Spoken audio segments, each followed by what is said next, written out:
when we planted this church and as we got a little bit into it, things got hard. We got to a place where we could not do it anymore. I had one guy that got me really weepy say, if we're going to bury this thing, I'm showing up with my shovel and I'm going to dig the hole and we'll bury it together. Have you ever felt that unsettling shift? That moment when one chapter slams shut and leaves you in a strange and in-between space. You got no map, no compass, you're just wondering what could happen next. You just heard from our guest today. And what if I told you that navigating these tricky transitions from the ending through the neutral zone and into a bold new beginning is the secret to unlocking incredible growth? As an author, coach, and business consultant, I've guided countless individuals through their own pivots. And believe me, as a former pastor myself, I know a thing or two about profound endings and unexpected new beginnings. So in season 4 of the How People Grow podcast, we're pulling back the curtain on some truly mind-bending transformations. Imagine this: a pastor whose house burns down and becomes a rock star. A former Mormon finding herself through plant medicine. A corporate leader loses his job and ends up delivering pizzas. And a woman who trades the boardroom for a hut in a faraway land. These are just some of the stories we're going to share. And these aren't just stories. For some of us, they could be blueprints.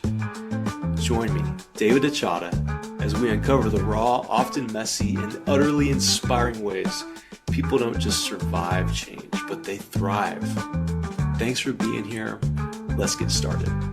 Well, today I have a returning guest. If you go back to, season 2, we had Tommy Rutledge on to talk about Hurricane Helene and what was happening at his church and in Asheville. And that episode was so well received. I had people saying to me, Tommy, who is this guy with the goats? So I thought I'm bringing him back to talk about transition. So this is Tommy Goat Rutledge. Hey man, thank you, man. Well, first of all, what an honor to. I didn't see that coming when you shared that with me, but yeah, Tommy Goat has an interesting backstory. All of my neighbors now affectionately. That's what I go by. I mean, I haven't considered getting the legal change yet, but maybe it's worth a prayer or two, because that's what I go by, Tommy Goat. And so I have another friend who sells quarter cows, and his last name is Beefman, and my last name is Goat. Yeah, crazy. So that's how we do it in Asheville. You keep your first name, you change your last name. I love that, man. Anyway, well, it's fun. We have people who haven't heard that episode, so if you haven't heard it, go back to season 2, listen to the bonus. But Tommy, share with us a little bit about who you are, your work, and what's with the goats. Okay. Yeah, well, I am I'm a church planter by trade. My full-time vocation up till 2 years ago. So we moved to Asheville, North Carolina. Some of my backstory before that was in engineering. I was a civil engineer in Dallas, Texas, doing some seminary, a forensic engineer, and felt the call to head a different direction. And so we ended up church planting in 2015. And explain. And so you got to explain what that is. Explain that. My listeners will probably know, but there are a few who will say, what is that? So explain that real quick. Yeah, I tell people it's like starting a business. And in many ways it is. It's, churches can experience vision and mission drift just like companies. Sometimes there's a quote unquote a new market where there's a particular population that is just unreached for the gospel. They haven't really had an encounter or an opportunity to hear the good news of Jesus. And I believe when it's spoken in its proper form, it really hits as good news to people. Mm-hmm. Our God is a God that lifts burdens and changes lives and leaves us better than he found us. So we've started to realize as we were living in another part of the country that we were burdened to move here and to see a gospel-centered, disciple-making, now I would say emotionally and relationally healthy church planted that could set up a base of operations and really represent the gospel to this part of our city that could do life with them, sharing their burden, sharing the blessings, but also present an opportunity for them to hear the gospel spoken in a way that could relate to them, we could translate to them. So we did that in 2015. We started a church from the ground up. So yeah, that's the church planting work, and so yeah, that's a lot goes into that, just like starting a business. Yeah. And so we started it, and we in fact just hit 10 years. Crazy. Yeah, this past summer, in fact, in July, we celebrated 10 years. We've been at it. 2 years ago, we're talking about transitions today. We really felt burdened to pause the work, to set up a space of seeking God on the future. And that had to do a lot with our own transitions in our own lives, my wife and I. But in that space, we kept having neighbors show up and wanting to rent out our goats, and we kept saying no. Like, we don't really do that. We don't even know what that is. And in the midst of this pause, and in the midst of some prayer, and we had the right neighbor show up that was right down the street at a farm, and we decided to come up with a business plan and a fair market rate, and it went extremely well. They cleared 3 acres of pasture land that had been lost, and that's really the birth story of Mount Carmel goats. And so now our goats are literally all over Western North Carolina, and showing up in suburbs, or sometimes in reclaiming, doing wildfire mitigation where it's overgrown forest or mountainsides that you can't really weed eat. And so we show up with our goats. They get to have an experience for a few weeks hanging out with our herd, and that's been amazing. Yeah. That's its own crazy story, but it's been a lot of fun. Well, I want to back up a little bit, because what you're describing is probably foreign to a lot of people. And one of the reasons why I wanted to have you back is because Tommy, I've always admired your vision to go about starting a church in a really unique way. I mean, how I would describe it is urban farming, homesteading, in such a way to where you're able to live peacefully, sustainably, and open-hearted and open-handed, with your neighbors and those around you. And that's not normal, man. I mean, it's a lot easier for people. I appreciate you saying that. Yeah. And you're not normal, Tommy, and that's a good thing. I appreciate you saying that too. Yeah, because when people typically go about starting something like a church, people tend to think about sermons and songs and buildings, and you have not done that. And so, before we get into the nitty-gritty of the goats and your own transition, will you take us back in time just a little bit and tell us, how did you get passion to go about living your life like in this particular way that you are now? Yeah, I'll try to answer that. It's been a while since I've thought about some of that. Maybe like every birth story, it comes out of some pain and disillusionment, and there's a backstory of our introduction into pastoral ministry that in some ways was amazing, and then there was also just things that started to keep us up at night. And but I think when we showed up here, so the Soma family of churches was the family of churches we planted with, and we resonated in many ways with a lot of the values and a lot of the distinctives and some of the more incarnational way of living among, and wanting to get past some of the red tape or the wounds people have when they associate with the church. And we wanted to try to keep the gospel front and center in a way where just some of the baggage, I think increasingly, especially people that live here, there's just so much baggage when you say church or when you talk about church. And so we knew that. And then I think also we just were watching from a distance, and then a little bit from where we came from, the broken patterns repeat.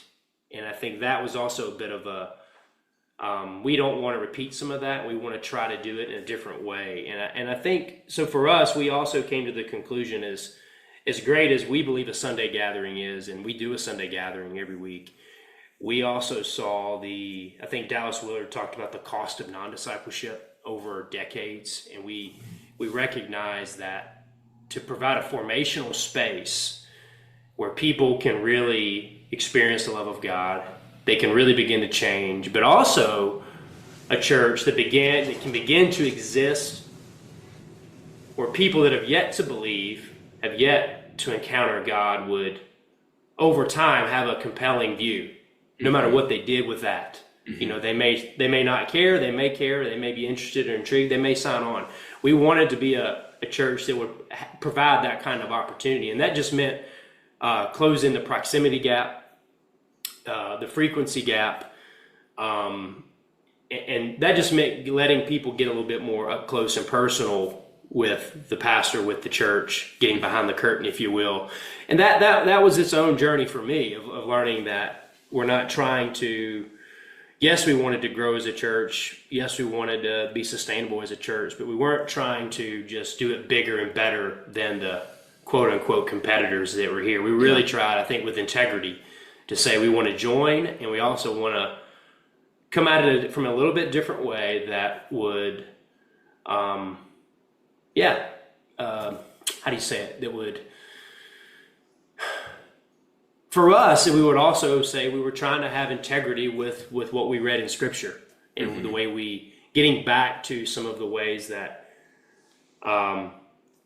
the gospel can get lost in all the religious trappings. And so while we didn't see those things as inherently evil or even wrong, we saw that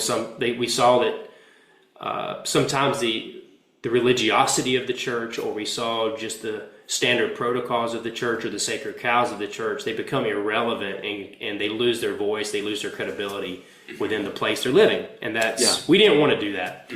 So we set up shop so for us, it was a missional community, just a group, a family, a group that would be very open-hearted with hospitality, with good food and table fellowship, and just really relationship. And so there was no sense of having to change who you were to belong and come around us and belong in our spaces. And so that's how we began our church, was, and we were trying to be sincere in that rhythm. There's no bait and switch. There's no sense of like, we're going to change who we are midstream.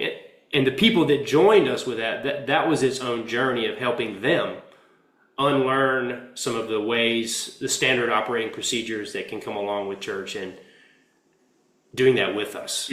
Because a missional community is a family of a family of servants that have been sent out to represent the good news of the gospel. So that took its own formation too, just not my family, but the core group that started with us in 2015. Well, in what place, Tommy, did this unique way of living play in all this? Meaning, the goats, the homemade stuff, the unique, the unique, you use your words, way of incarnating in this particular neighborhood. Like, tell us what place that has in all this. Well, you might have to get my wife Celeste on to do some of this, because we were already you got to be a little granola to live here. You have to be a foodie. You have to be into your microbrews. That's just the way it is. And we had some common grace, the way we would say it, with the city. Like we were already juicing carrots and beets and ginger. We were already experimenting, and some of that was my mom died of cancer, to be honest. But we really hated to watch that whole process unfold. I had just some pretty serious inflammation in my body in my mid-30s, where it was I was beginning to experience chronic inflammation in joints, and that was its own. I tried some conventional approaches and just was largely unsuccessful. And as we began to experiment with some alternative therapies that it involved nutrition, supplementation, fasting was a part of that. We saw a lot of transformation. I experienced a lot of healing physically in my body, And then we realized, oh, right over the mountains, an hour and a half, there's an entire city that has, in some ways, a shared vision for getting back to the earth, getting back to good quality food, farm to table restaurants. You know, there's juicing bars all throughout the city. There's zero waste. We care about the environment here. We want to treat it as sacred. You can put goats in your front yard, and you're not only not weird, you're a little bit celebrated. And okay, this is good. So I think we brought that some of that with us, and then as we landed, we just found that it's something it's part of who we are, and it's part of what makes us the Rutledge family. Yeah. And we found a pretty big group of people who are on their own journey of, you know, for me, it's about, we would call it like holistic discipleship, or just having a more, a whole body way of living that, you know, you can't ignore your body, or you can't ignore your spirit, your soul. You know, it's a comprehensive, integrated life. And, you know, for me, like a guy like Wendell Berry or Eugene Peterson was helpful as I read some of those guys. But yeah, I think we found, while there's a lot of Jesus baggage or church baggage here, our friends and our neighbors share with us the same passion for solving some of the ailments and problems with, you know, carrot juice is pretty incredible. I still drink it occasionally. Now I drink more goat milk, but it used to be my carrot juice. I love that, man. I've had your goat cheese. It's pretty epic. Yeah, it is. It's still make it. It's great. So good, man. Thank you. Well, one of the things I love about what you're saying, Tommy, is I know that one of the trappings of religion is that a lot of us don't really have to think about who we are, because we're given this path, like just do this, and then you get this outcome. And I think that a lot of people enter into that world and they work the path and they aren't any different at the end. And so you saying it's who we are is really awesome, because it shows you've entered into this with some awareness about the uniqueness of each human person. Yeah, absolutely. How did I used to say it? The cut and paste, add water and stir, discipleship. At some point, we began to realize that paradigm, which we've all received, versus the agrarian model, where if you're going to grow stuff, every single plant, every single animal has different needs, and the way you care for it is a little different. The way you honor it is a little bit different. And we really have brought that into our approach to ministry, and we really do see we think contextual, which is just another way to say it is personalized or individualized to your city or the person that's in front of you. And so honoring their story and what they've lived, and then letting the good news of the gospel begin to do its indigenous work from within. And then the things that, if it takes root and starts to work in the life and in the soul, there'll be certain patterns and common denominators, but there'll also be some unique distinctives that will surface as to what this good news is doing and how it's going to manifest in their life, that sometimes is different. And it depends on where the person's come from. It depends on, I know you've done a lot of work in family of origin. So it really gets into those types of conversations, and that just means you can't do it too fast. You can't make too many assumptions. You can't do much blanket stating, stereotyping. You have to honor what they've lived and where they've come from. And if you'll take the time to do that, it'll start to trace out, and people will feel it too. People won't feel like you said, I've made the investment and I haven't gotten what I was sold. This approach is a little more slow on the front end, and it takes a little more work, but it does start to catch when people feel their lives are really different, and the dots start to connect on where things have gone wrong, and the invitations of Jesus that just start to present in front of them. So I know from my own pastoral years, that you set out. It's like the Joseph Campbell hero's journey thing. Like, all right, life's gonna be good. It's awesome, and suddenly you're down in the depths, and you're like, wait a second. I'm in the cave. I'm in despair. I've lost everything. And then you somehow grow and change and come back up into the normal world again with your new knowledge, your new experience. So how do you think this journey has changed you? Because you started out in this world of engineering, made some changes, went through some speed bumps, changes, and even we'll eventually get to Hurricane Helene, which happened last year. How have you seen that God's life has taken up residence in you through these 10 years of starting a church in the unique way that you've started it? Yeah, thank you. I think our church planting story was very much gift wrapped in the American success story. It was gift wrapped in when God is in it, it scales. The multiplication is tenfold and it scales quickly. And it was gift wrapped in that. It was gift wrapped with a lot, I would say now, a lot more ego than I was maybe aware or even comfortable saying in the beginning. So I think every church planter, every leader, I should say, not just church planter, their own family of origin story will end up replaying in the life of their church or the life of their business. I'm sure you've seen that. Mm-hmm. Part of my story was me trying to save my family through my heroic athletic acts. It was very much unconscious.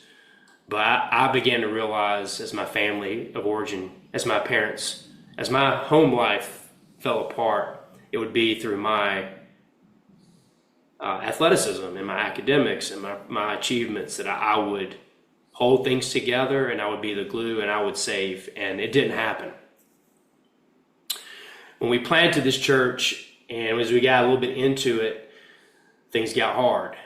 A lot of things happened that I didn't see coming. There was a lot of discouragement. There was just, if we want to get into the details, we can. I think big picture, there was a lot of disillusionment.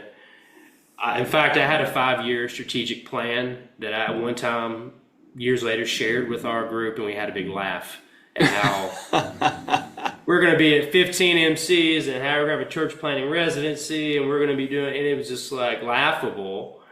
And it was like, I actually wrote this down and presented it to potential people who wanted to invest in our church planting work. It was so out of touch with the kingdom of God. Mm-hmm. And so the work proved here to be much slower, the soil much harder,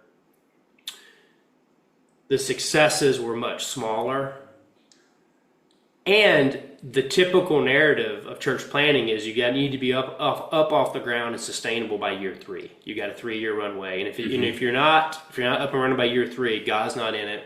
Maybe you should try a different course.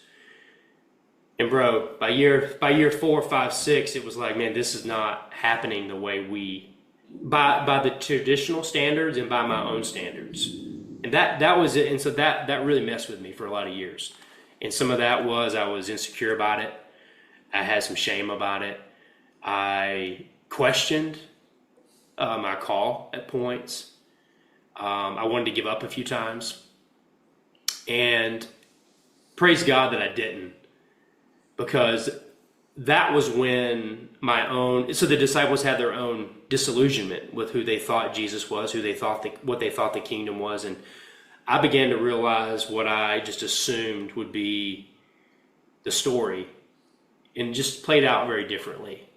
So it was much harder, much smaller.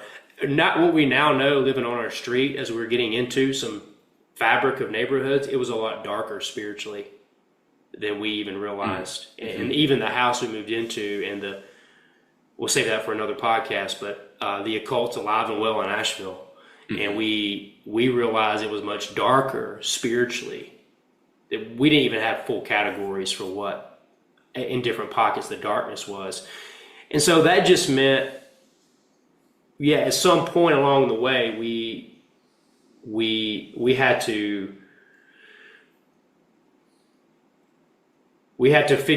come up with a different method of interpreting. we Yeah. had to do our own work in our own souls and our own stories. We also had to see how God was going to solve some of this tension that wasn't resolving quickly. What I will tell you is that fast forward to today, it's been the most sanctifying, purifying, maturing journey by far we have ever done. Yeah. And we have profoundly changed in our capacities to love, our capacities to just hold people in tension, to live when there's not bows on the stories, to be present to people's struggles when we just know it's not going to solve quickly, but we can still show up and be with them.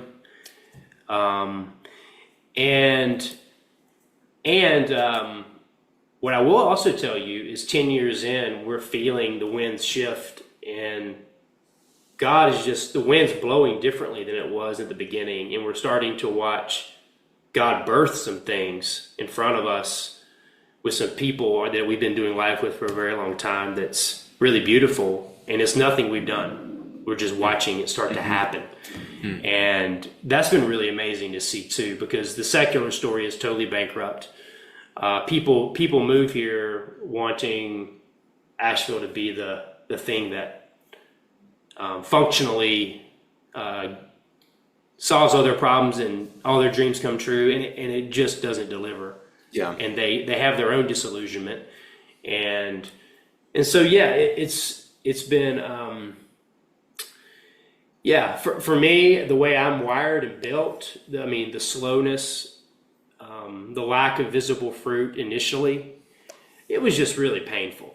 And it did not fit with my values. It didn't fit with how I like to live my life. And that was its own inner work of getting more comfortable with God. Had a lot more stuff to do with me maybe than he wanted to do out there initially. And that took some courage and humility just to face. Yeah. Back us up. Man. You talked about everything going slower, the quote successes being smaller. Yeah. And you said something happened back in 2022 that was your cave. Take us with Tommy. Take our hands on a little tour back into the cave. What would you name this cave, by the way? We'll just call it the Mount Carmel Cave, I reckon. We live on Mount Carmel Road. Okay. Yeah, the Mount Carmel goats came out of this cave. Okay. But yeah, Mount Carmel Cave. So what I would say, and I'll be a little vulnerable here. I came from a family of addicts, and I began to. Several things started to happen. I began through a series of a process to realize I was a workaholic. The cost for me was in relationship, and it was in my health. And then there were other things there were other cracks that were starting to surface. Again, we weren't seeing the kind of fruit emerge that we wanted to see. There was a lot of fatigue. There was a lot of inner fatigue from both my wife and I.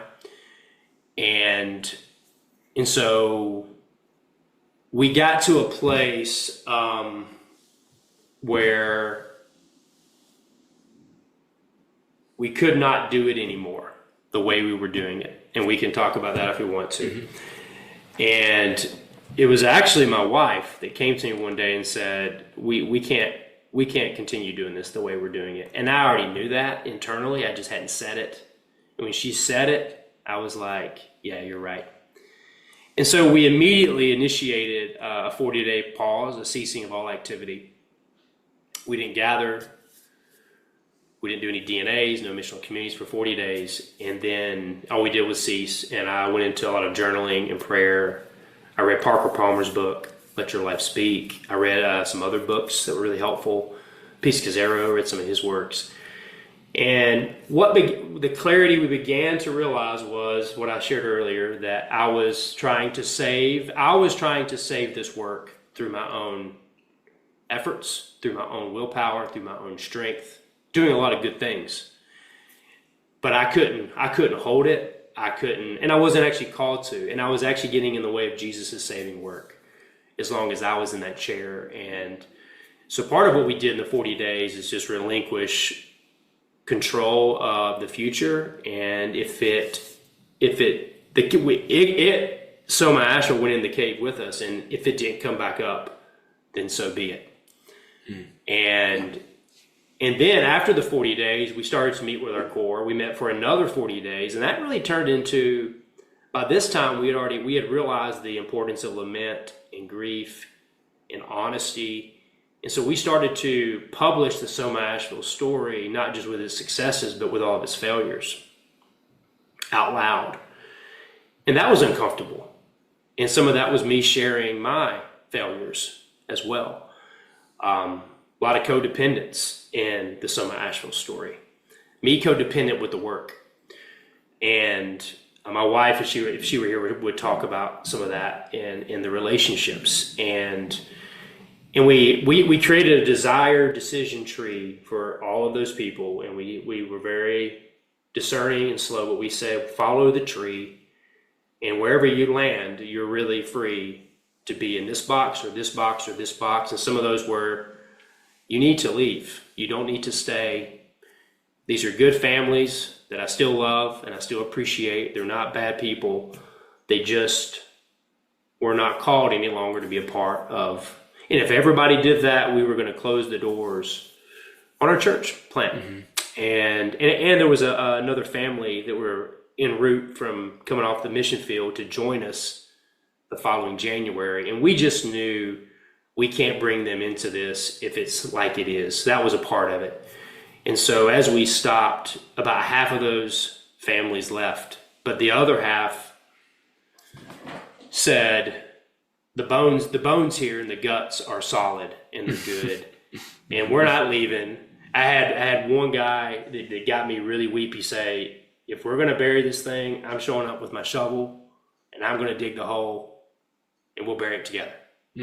But that's where I will be if the day comes and we bury this. And so we had an even smaller remnant left. And so we decided we will go back to the studs. And so my wife and I came up with 9 points of reform that were largely internal to us.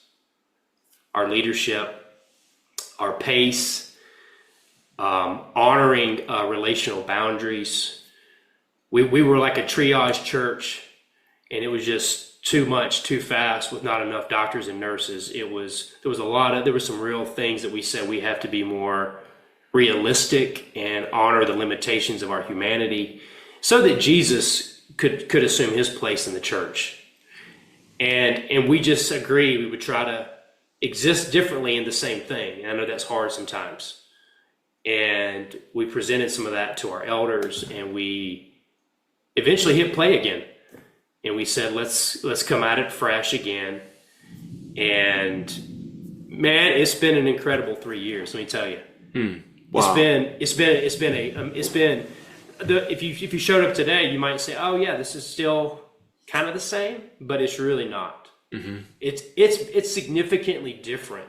2025 versus 2019, I would call it a significant shift in the church. And it's largely because by God's grace, we and a lot of the exposure to some of the more healing work that I know you've done as well, it really, we needed it. Mm-hmm. As entrepreneur, go-getter, risk takers, to sit in silence for a whole weekend or to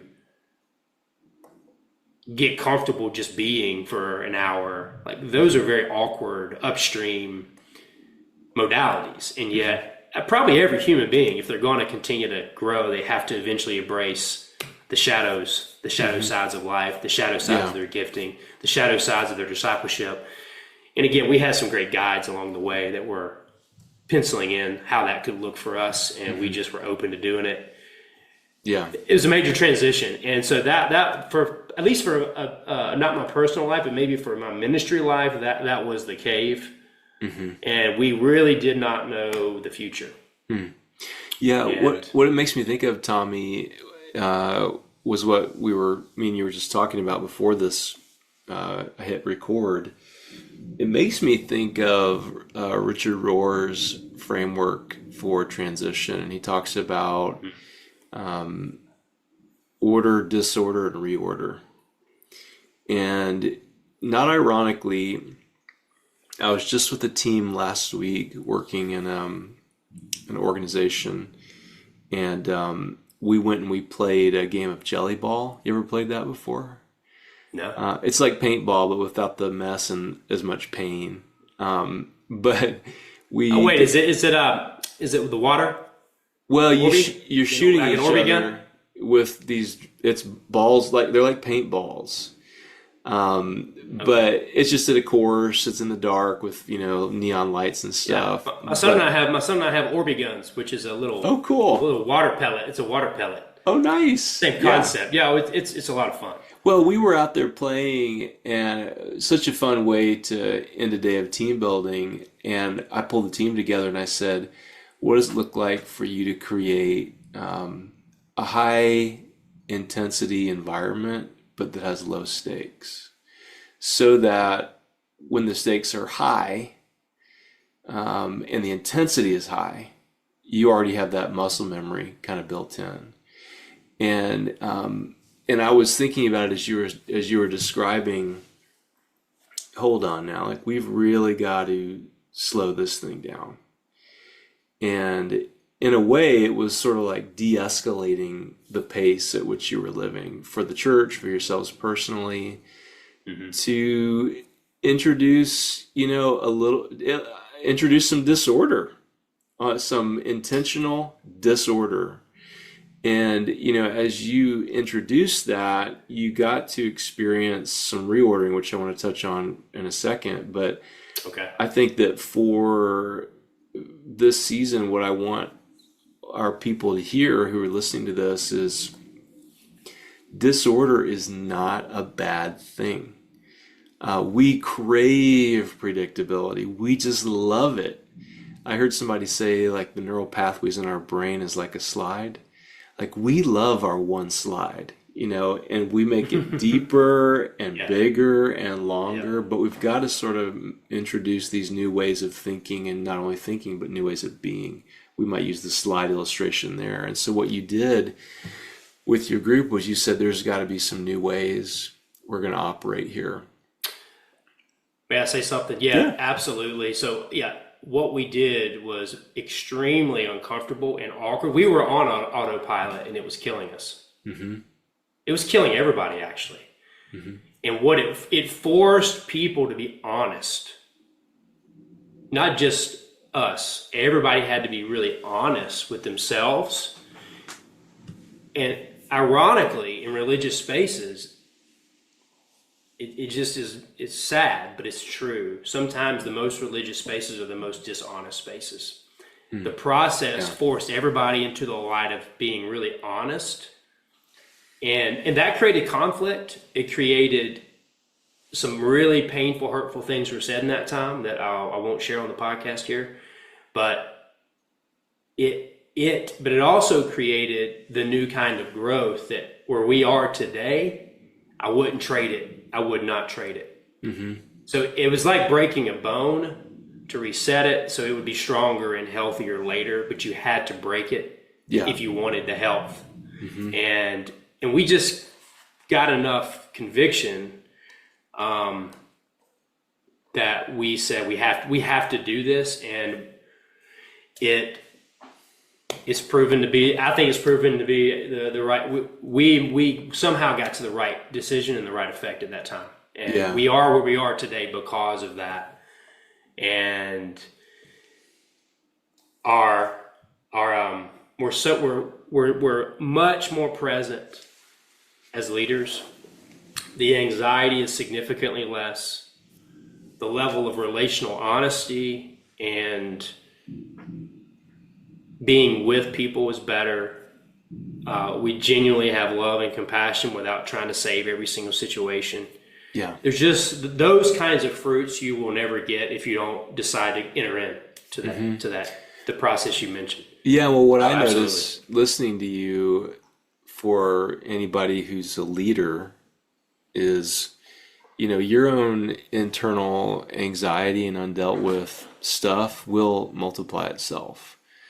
And so if you want a calmer team or a calmer family or calmer relationship or whatever, it's not going to be, the answer is not going to be found in going out to fix the other people. It's saying, actually, I'm going to turn the mirror and look at myself,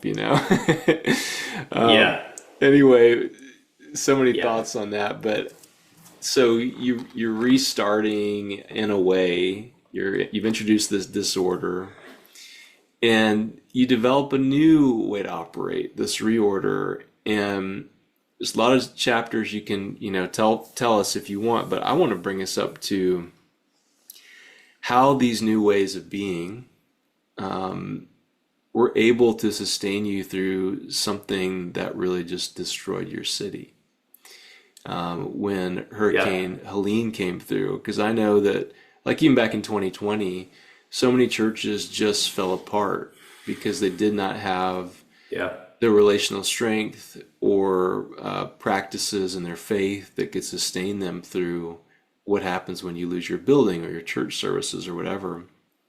So share with us about how your practices matured, and how did that sustain you through such a really hard event? Yeah, thank you. And also, it's worth just mentioning Mount Carmel Goats was birthed during that pause. Mm-hmm. And just, I mean, if you want to come back to that, it was one of the, it just happened out of nowhere. Mm-hmm. And it is what it is today because of that. Yeah, no, I think the commitment to turn the mirror in and choose that as the primary focus, which you might just say focus on your spiritual life or cultivate your own spiritual formation.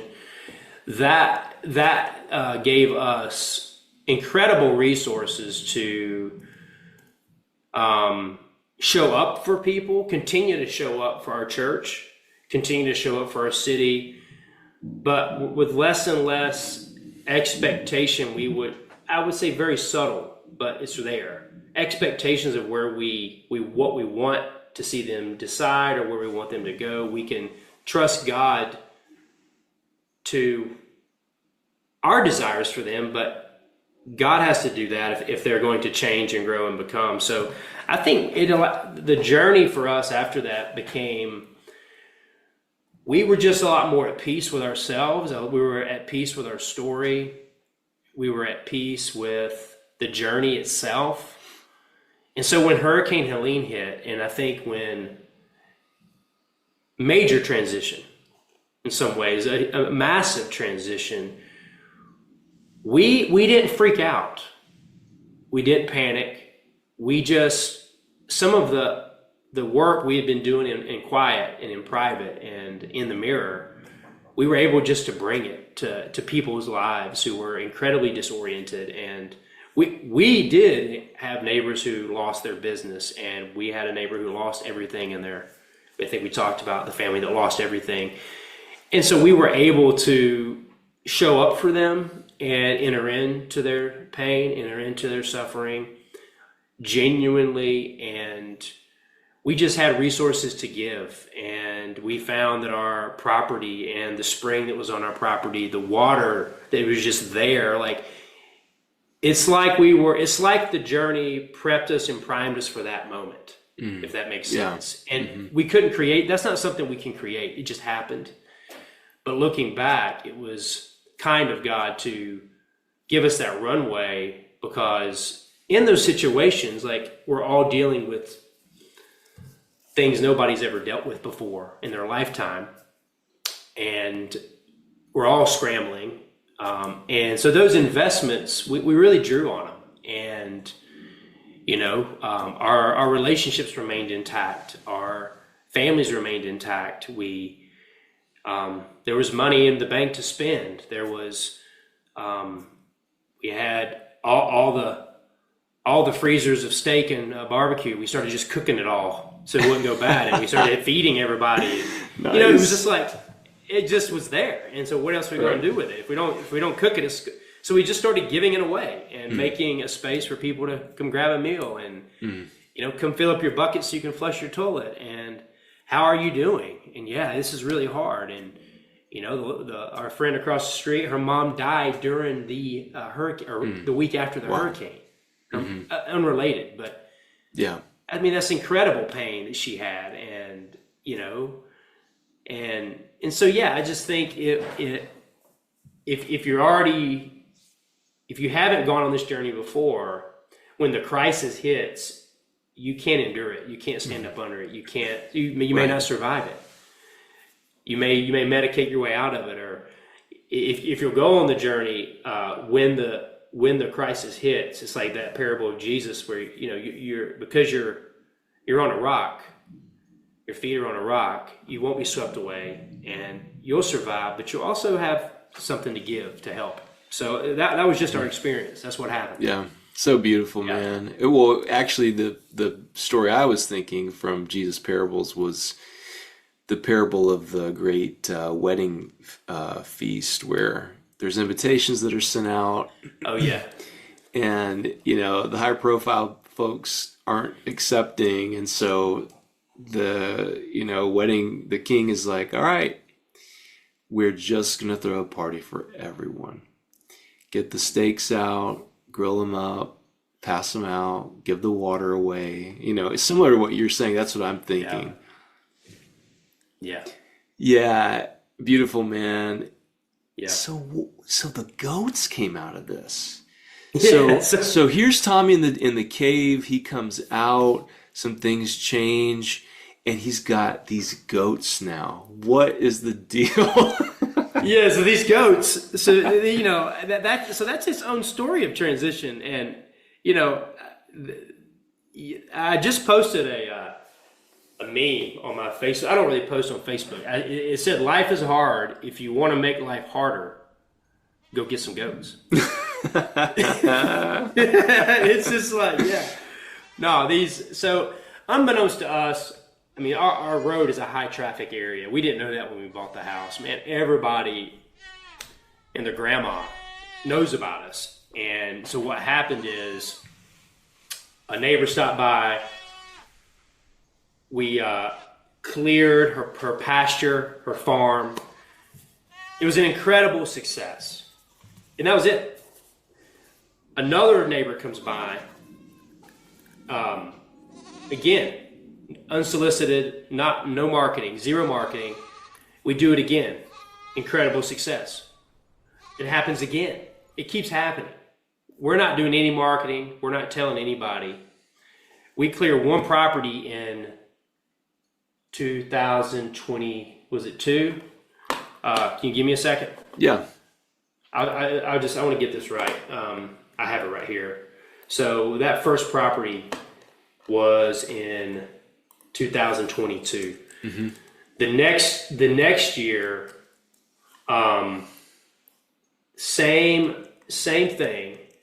There were five people, and it was all word of mouth, and it was all somehow people heard or somebody shared something and they called us.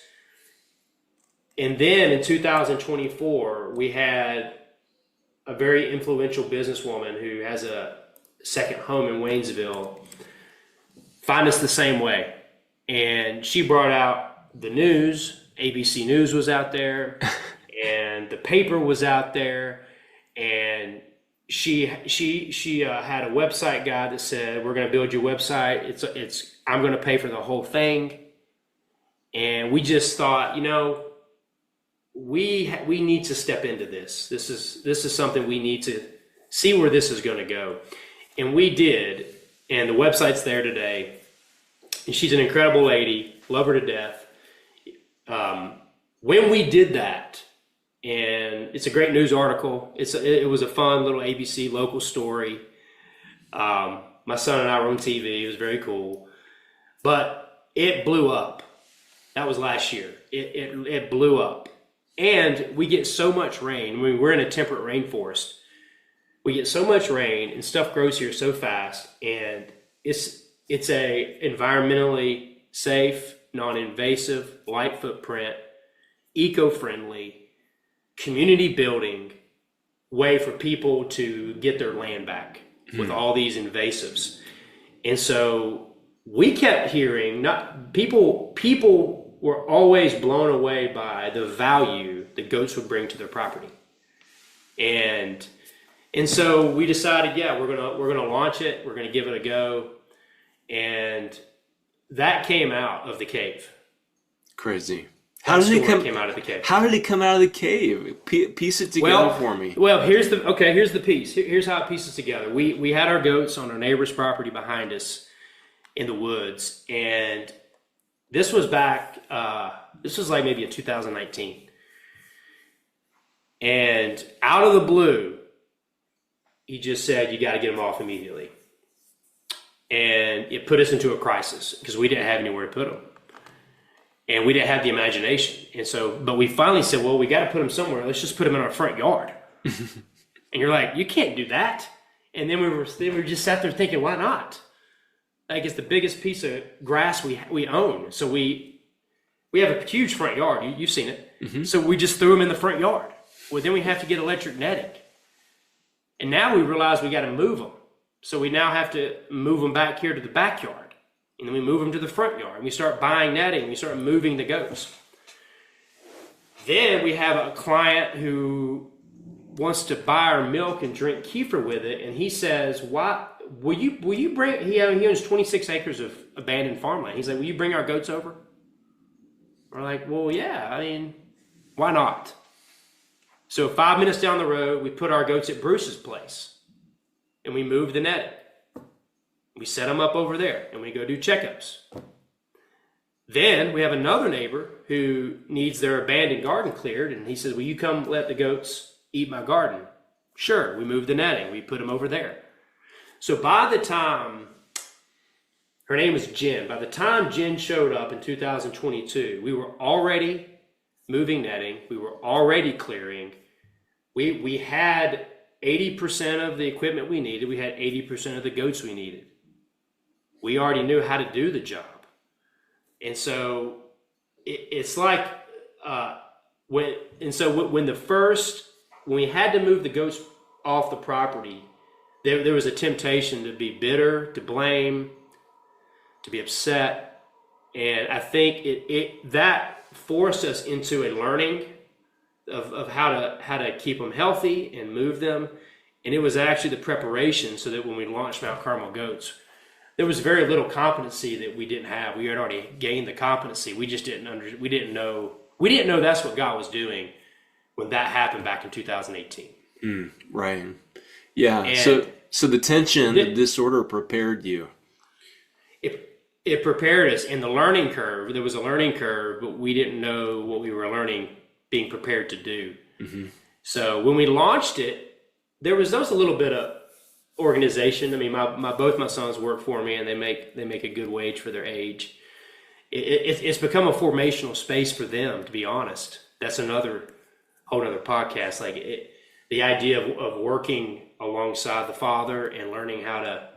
We have a lot of stories we can share that are just great, informative when you're having to wrangle goats together and put up netting together, and it creates good stories.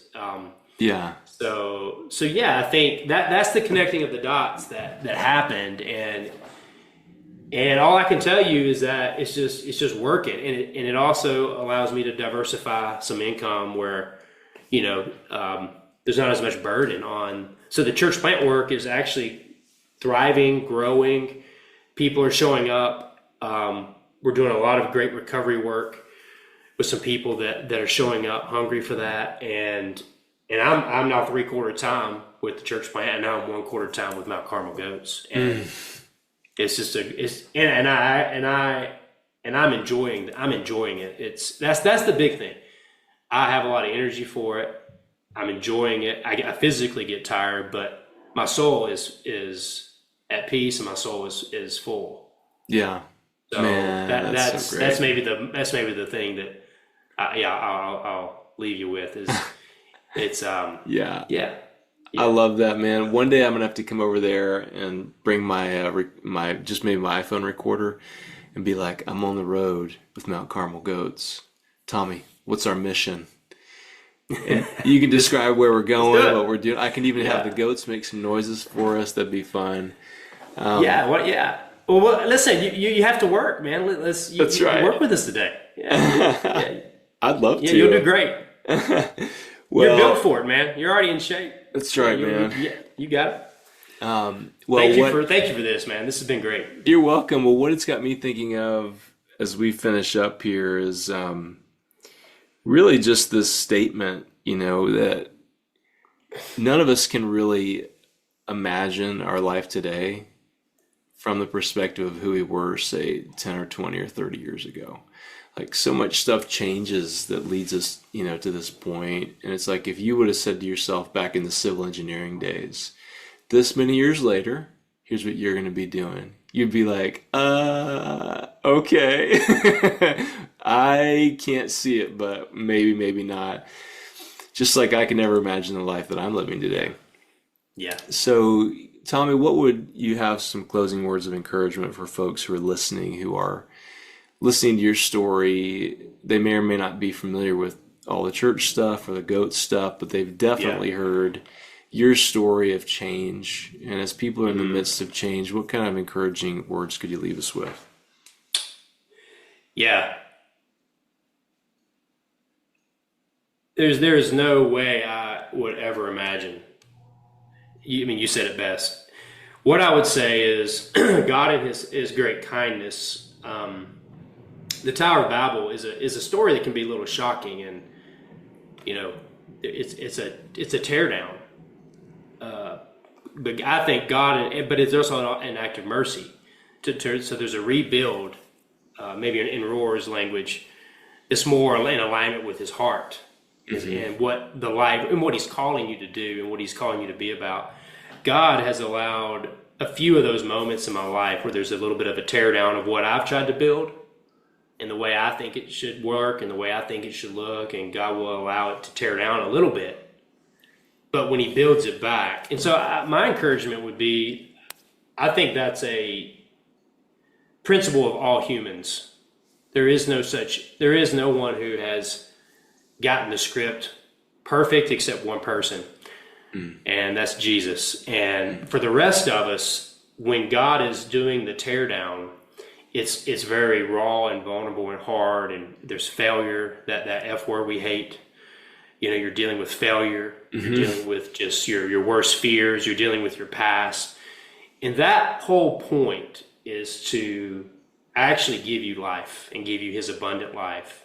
And to build back is always, in his economy, is always better and stronger and for your ultimate good, his glory and your flourishing. And that's absolutely true. And that's what I would say. Everybody's going to go through it if they haven't already done it. Those listening right now, embrace it. You're going to need some guides. They may reach out to you or me or somebody else. You need some guides, but embrace it. See what God would want to do for you, and it's going to be better than anything you can create for yourself. That's what I'd say. It's well said, man. Thank you. Yeah. As we close it up here, how can people find information about you, your church, and the goats? Yeah. So www.somaasheville.com or .org is how you would find our church plant work. If you are, the goats. www.mountcarmelgoats.org or .com. Come see the goats. We're going to actually do a, what's it called? A time lapse. We're going to do a time lapse that will release in like 2 months. Yeah. It's going to be incredible. Ross, who I work with, is going to do it. It's going to be incredible. Yeah. So if nothing else, show up to the website in October Okay. Come watch the time lapse of this kudzu job that's taken over a little piece of property in the middle of Asheville city limits. Cool. And we're about to get started on it in a month. I can't wait. Yeah, so that's how you find us. But and thanks to your listeners for being interested in this journey and interested in the goats. That it's always an honor for people to care about the things that you care about, and that I don't take that for granted. So I appreciate that. It's great, man. So Mount Carmel, is that MT or MOUNT Carmel? Yeah, MOUNT Carmel. CARMEL. EL. Okay, Mount Carmel. EL. Mount Carmel Goats.com. Yeah. Okay. Yeah. Thanks for being here, my friend. Thanks so much, Dave. Well, thank you, Tommy, my friend, for being here. For those of you interested in Tommy's work, you can check out somaasheville.com and mountcarmelgoats.com. And I got something fun queued up for you next week in the theme of friends of mine who are pastors. This next one is actually our season finale. It's such a wild story. And it's a friend of mine whose name is Andrew Hawley. And he's going to tell us the story about how his house burned down. He lost everything. And through a series of twists and turns, he fell into the world of rock and roll. So please come back to hear that. We're going to have some of his music to share with you. He's going to tell a story. And if this podcast is helpful and interesting, you can support us at davidachata.substack.com. And if you want to get some of those disciplines in your life that Tommy's talking about, how you become a stable person when the world falls apart, you might want to check out our Leadership Renewal Collective. And you can go to achatacoaching.com and click on a button on the homepage that says Coaching Cohorts, and you'll be able to sign up there. And those cohorts are ongoing. So thank you for being here, each of you. Thank you for your support. We will see you next week.